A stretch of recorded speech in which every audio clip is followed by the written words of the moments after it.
हम लोग आज स्टार्ट करने वाले हैं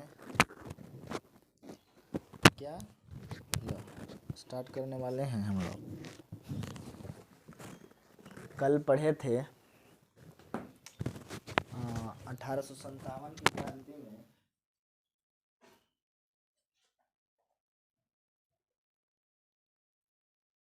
1857 की क्रांति में हम लोग कल पढ़े थे धन का निर्गमन।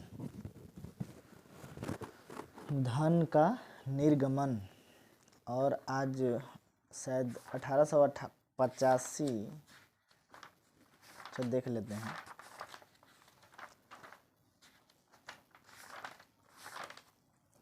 1858 से 85 तक लैंड होल्डर सोसाइटी पढ़े थे और ईस्ट इंडिया कंपनी, तो थोड़ा सा वो सबको रिवाइज कर लेते हैं। कांग्रेस के पूर्ववर्ती संगठन क्या क्या था? तो 1857 की क्रांति के बाद और 1885 से कांग्रेस की स्थापना से पूर्व मंच पर राष्ट्रवादी आंदोलन का धरातल निर्मित हो रहा था। जिस प्रकार 1857 की क्रांति एक असफलता का अकस्मात घटना न होकर कई छोटे छोटे विद्रोहों का एक व्यापक रूप ले लेती है। कांग्रेस के पूर्ववर्ती संगठन कौन कौन से थे? तो 19वीं सदी में बहुत सारे संगठन हुए। बंग भाषा प्रकाश सभा, जिसके स्थापना गौरी शंकर तरकाबागी द्वारा किया गया 1836 में, जो कि राजा राम मोहन राय के अनुयायी थे। लैंड होल्डर सोसाइटी, इसकी स्थापना द्वारकानाथ टैगोर, राधाकांत देव और राधा काली कृष्ण ठाकुर के द्वारा किया गया। और इसके बाद बंगाल ब्रिटिश इंडियन सोसाइटी की स्थापना किया गया 1843 में। इसका उद्देश्य था कि आम जनता की रक्षा करना। कोई भी संगठन बनेगा आम जनता के लिए, नहीं भी याद रहे तो भी लगा देना है। जॉर्ज थॉमसन इसके अध्यक्ष थे और प्यारी चंद्र मित्र इसके सचिव थे। ब्रिटिश इंडियन एसोसिएशन 1851 में लैंड होल्डर सोसाइटी में बंगाल ब्रिटिश इंडियन एसोसिएशन के विलय के उपरांत यह संगठन अस्तित्व में आया और इसके अध्यक्ष राधाकांत देव तथा सचिव देवेंद्र नाथ टैगोर चुने गए। इस संस्था में भी जमींदार वर्ग का ही वर्चस्व था। हिंदू और पेट्रियाटिक नामक पत्रिका के जरिए संस्था द्वारा प्रचार किया। संस्था द्वारा 1860 में आयकर लागू करने के विरोध में तथा नील विद्रोह से संबंधित आयोग के गठन की मांग की गई। साथ ही 1860 के अकाल पीड़ितों के लिए धन की एकत्रित किया गया। बंगाल में इसे भारतवर्षीय सभा के नाम से जाना जाता है। Madras native association, British Indian association शाखा के रूप में मद्रास में जो लक्ष्मी नरोसेची द्वारा 13 जुलाई 1852 को इसको स्थापना कर दिया गया और इसके अध्यक्ष CY मुदलियार थे और सचिव V Ramanujachari. East India Association, London में राजनीतिक प्रचार के उद्देश्य से दादा भाई नौरोजी ने 1866 में इसकी स्थापना की। ईस्ट इंडिया एसोसिएशन की स्थापना दादा भाई नौरोजी ने 1866 में की। इनकी समस्याओं और मांगों से ब्रिटेन को अवगत कराना और भारतीयों के पक्ष में इंग्लैंड में जन समर्थन तैयार करना था। पूना सार्वजनिक सभा, पूना सार्वजनिक सभा की स्थापना 2 अप्रैल 1870 को महादेव गोविंद रानडे ने की थी। सरकार एवं जनता के बीच मध्यस्थता कायम करने के लिए बनाई गई। भावना राव श्रीनिवास राव इस संस्था के प्रथम अध्यक्ष थे। बाल गंगाधर तिलक, गोपाल हरि देशमुख, महर्षि अन्ना साहेब पटवर्धन जैसे कई प्रतिष्ठित व्यक्तियों ने इस संगठन के अध्यक्ष के रूप में कार्य किया। पुनः सार्वजनिक एवं स्वदेशी आंदोलन चलाने की पहल किया गया। इंडियन लीग 1875 में शशि कुमार घोषित किए गए, इसकी स्थापना किए और 1876 में इंडियन एसोसिएशन में विलय कर लिया गया। अब सुरेंद्रनाथ बनर्जी और आनंद मोहन बोस इसके मुख्य नेतृत्वकर्ता थे। तो इंडियन एसोसिएशन में इनकी स्थापना 1876 में सुरेंद्रनाथ बनर्जी और आनंद बोस मोहन की, यानी इंडियन लीग ही बदल के हो गया इंडियन एसोसिएशन। मद्रास महाजन सभा 1884 में राघवाचार्य जी सुब्रमण्यम आनंद चार्लू ने मद्रास महाजन सभा की स्थापना की। 1885 में बम्बई प्रेसिडेंसी एसोसिएशन में फिरोज शाह मेहता, KT तेलंग और बदरुद्दीन तैयब मिलकर आम जनता को राजनीतिक अधिकारों की जागरूकता प्रदान करने के लिए सुधार को सामने रखा गया। अब आते हैं कांग्रेस की स्थापना। कांग्रेस की स्थापना भी शायद हो ही गया था।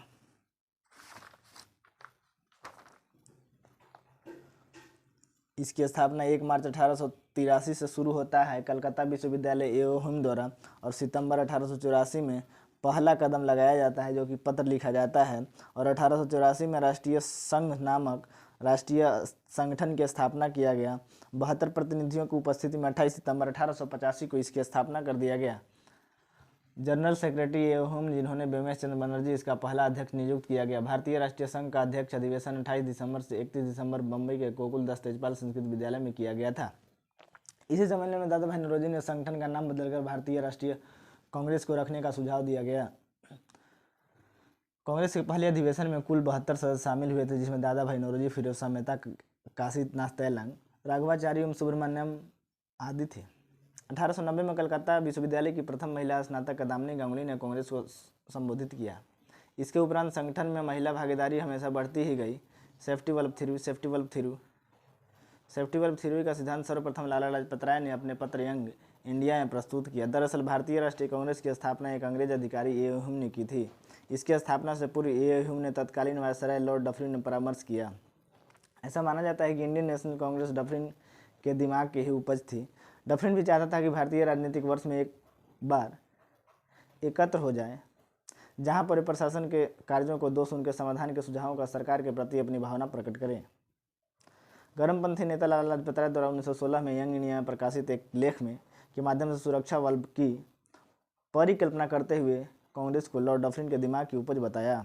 उन्होंने संगठन की स्थापना का प्रमुख उद्देश्य भारतवासियों और राजनीतिक स्वतंत्रता दिलाने के लिए ब्रिटिश साम्राज्य के हितों की रक्षा एवं उस आसन खतरों से बचना बताया। लाला लाजपत राय का कहना है कि कांग्रेस ब्रिटिश वायसराय के प्रोत्साहन ब्रिटिश हितों के लिए स्थापित एक संस्था है जो भारतीयों का प्रतिनिधित्व नहीं करती है। कांग्रेस एवं सेफ्टी बल्ब की अवधारणा।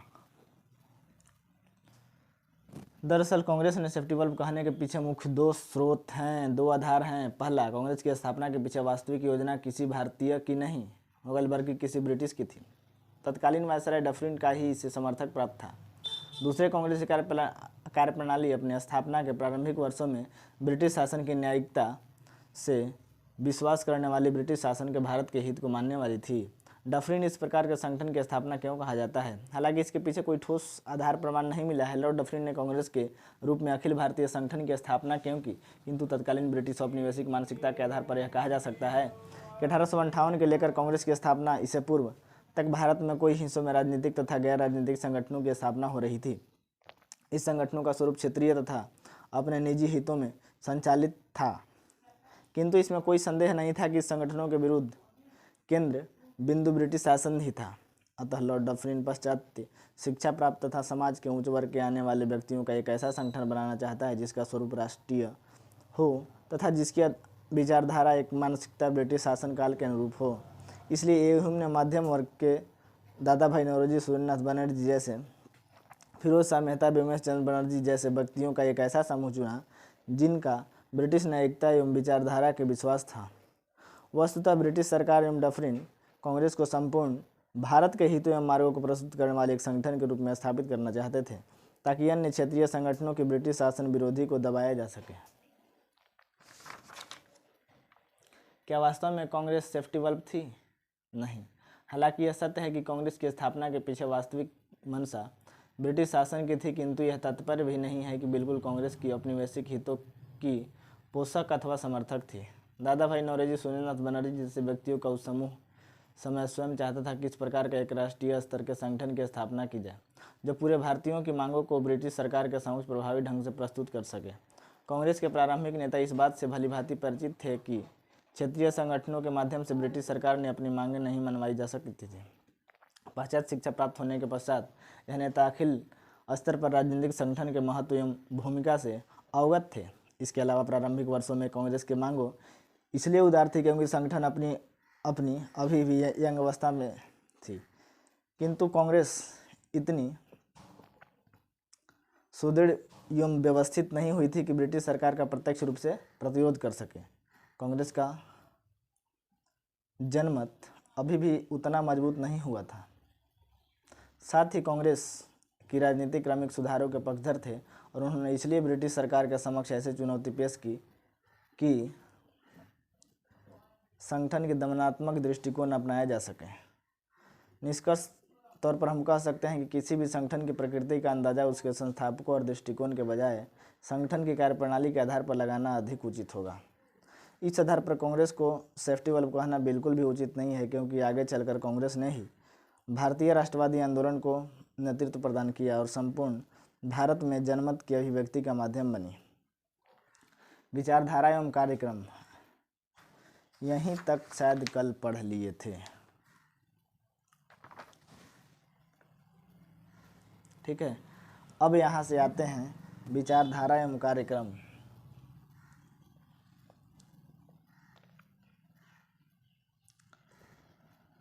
कांग्रेस एवं नरमपंथी में विचारधारा एवं साम्राज्य का स्वरूप क्या था? ब्रिटिश शासन प्रगतिशील शासन है, क्योंकि ब्रिटेन में लोकतांत्रिक शासन है जिसमें जन सहभागिता का तत्व है, तथा विधि का शासन नागरिक अधिकार, अवसर की क्षमता तथा स्वतंत्र जैसे लोकतांत्रिक गुण है। आधुनिक समाज है, क्योंकि वह विज्ञानवाद तर्कवाद पर आधारित है तथा वैज्ञानिक शिक्षा है, तथा समाज के समाज समता एवं बंधुत्व पर आधारित है।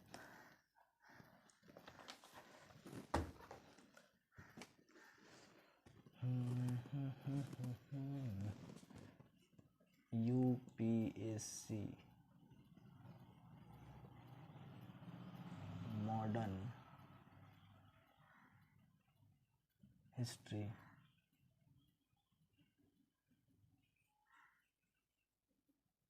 Full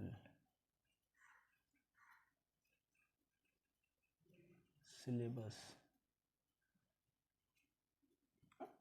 unit wise.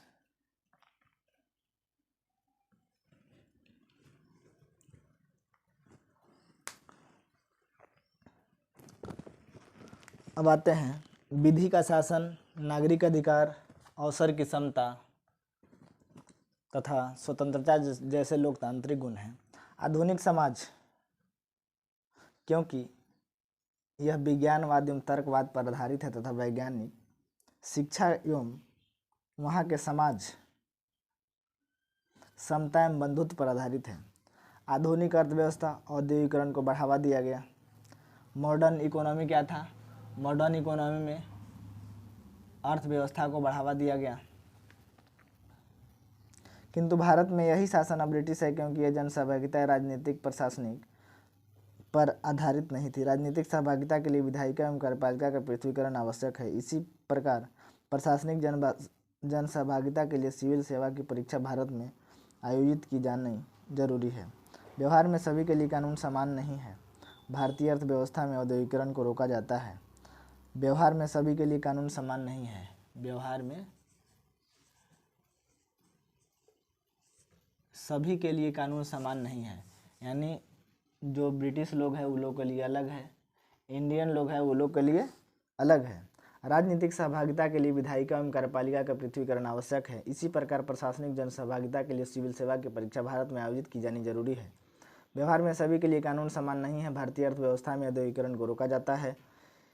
इन सुशिक्षित बुद्धिजीवियों का मानना है कि अब भारतीय जनता भी ब्रिटिश सम्राट की प्रजा है, अतः इसे भी वही अधिकार मिलनी चाहिए जो ब्रिटिश साम्राज्य की प्रजा को मिलती हैं।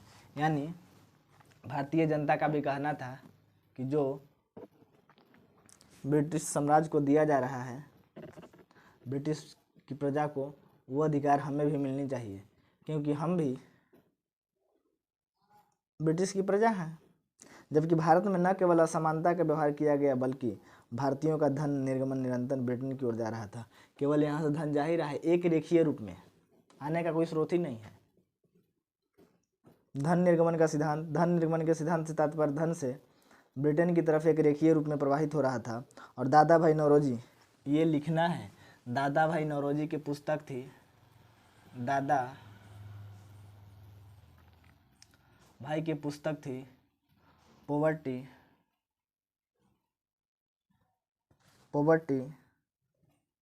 एंड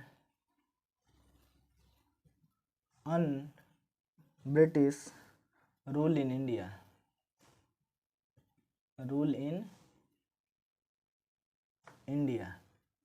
ये कब 1901 में प्रकाशित हुआ। इसमें यह बताया गया कि धन निर्गमन का सिद्धांत किस तरह से जाता है। दादा भाई नौरोजी के अलावा C.R. दत्त, महादेव गोविंद, नानाजी सुब्रमण्यम अय्यर तथा गोपाल कृष्ण गोखले जैसे राष्ट्रवादी विचारकों ने भी धन के निष्कासन पर प्रकाश डाला है। और इनके साथ साथ ये सब भी R.C. दत्त इन्हीं के सहमत में थे। R.C. दत्त, गोविंद रनाडे, गोविंद रनाडे, ये सब भी इन्हीं के पक्ष में थे।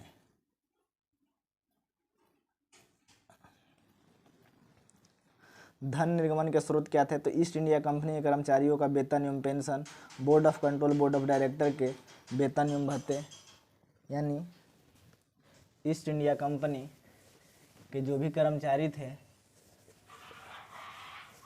पूरा कंप्लीट सिलेबस दिया जाएगा मॉडर्न हिस्ट्री का यूनिट वाइज, बिल्कुल ठीक है, कंप्लीट सिलेबस, ठीक है।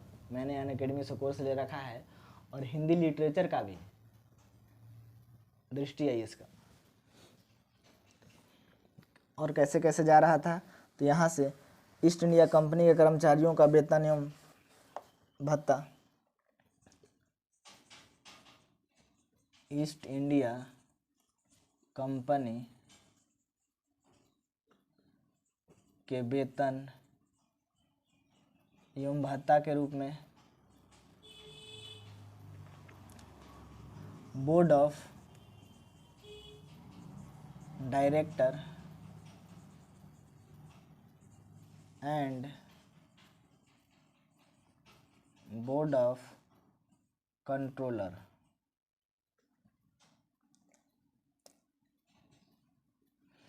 की वेतन एवं भत्ता के रूप में 1858 के बाद कंपनी की सारी देनदारियां, यानी 1858 के बाद जो भी हुआ ऋण सब इंडियन गवर्नमेंट को ही देना है। इंडियन गवर्नमेंट का इंडिया को ही देना है, गवर्नमेंट तो ब्रिटिश की है। निजी व्यापार से प्राप्त लाभ, यानी जो लाभ हो रहा है वो भी देना है। साम्राज्यवाद के विस्तार हेतु भारतीय सेना का उपयोग किया जाता था, जिसमें रक्षा बजट का बोझ भारत पर ही पड़ता था। अब देखिए, यानी ब्रिटेन की सेना को अपना साम्राज्य बढ़ाना है, उसमें जो खर्च लगेगा वो भी खर्च इंडिया के द्वारा ही लिया जाएगा। बजट 52% तक चला गया था। अब समझ सकते हैं, बजट 52% तक चला गया था। मोटे तौर पर धन का निर्गमन मुख्यतः 2 रूपों में होता है। मोटे तौर पे कह सकते हैं तो धन का निर्गमन मुख्यतः 2 रूपों में, धन के निर्गमन मुख्यतः 2 रूपों में। पहला क्या है? व्यापार के माध्यम से,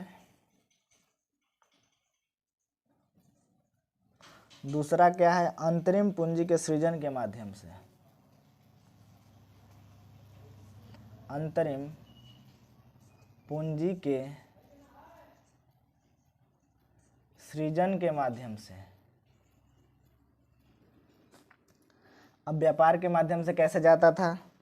तो व्यापार के माध्यम से भारत और ब्रिटेन में व्यापार की प्रक्रिया इस प्रकार से निर्धारित की गई थी कि भारत की आर्थिक संसाधन एवं शोषण ब्रिटिश सरकार के हितों के लिए किया जा सके।